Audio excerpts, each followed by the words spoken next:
আসলে আসামি গ্রেপ্তার হয়েছে, তাদেরকে জিজ্ঞাসাবাদ করার পরে মূল রহস্যটা জানা সম্ভব হবে। এখনই আসলে কোনো কিছু বলা সম্ভব নয়, যেহেতু মামলাটি এখনো তদন্তাধীন আছে।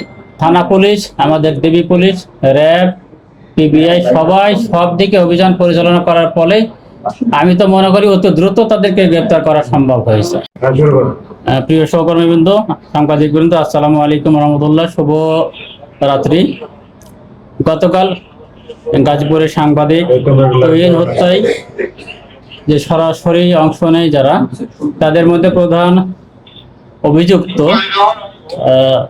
কেটু মিজান ফয়সাল ওরফে কেটু মিজান এবং তার ওয়াইফ গোলাপি সহ ভবানীপুর এলাকা থেকে ডিবি গাজীপুর মেট্রোপলিটন পুলিশের ডিবি দক্ষিণ বিভাগ তাকে গ্রেপ্তার করে। এছাড়াও ডিএমপি তুরাগ থানা থেকে বাসন থানার একটি টিম গিয়ে আলামিনকে গ্রেপ্তার করে। এছাড়াও র্যাব গাজীপুর ক্যাম্পের মাধ্যমে স্বাধীনকে গ্রেপ্তার করা হয়। আর কিছু কাটিয়ে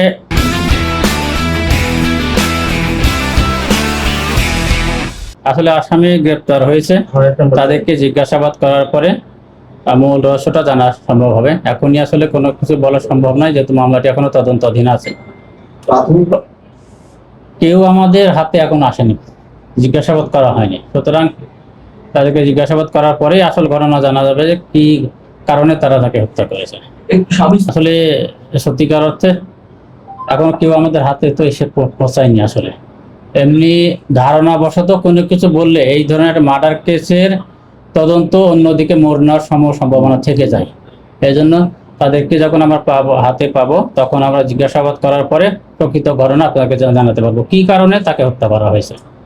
ঘর ঘটে কেউ কি আশেপাশে বসে থাকবে বলেন? সবাই তো পালায়ে লুকে থাকার এবং আত্মগোপনে থাকার জন্য সর্বাত্মক চেষ্টা করা হবে। আমাদের পুলিশ কমিশনার মহোদয় সবাইকে নিয়ে বসে বারবার দিক নির্দেশনা দিচ্ছেন। এরই ফলশ্রুতিতে আমাদের থানা পুলিশ, আমাদের ডিবি পুলিশ, র্যাব, পিবিআই সবাই সব দিকে অভিযান পরিচালনা করার ফলে আমি তো মনে করি অতি দ্রুত তাদেরকে গ্রেপ্তার করা সম্ভব হয়েছে।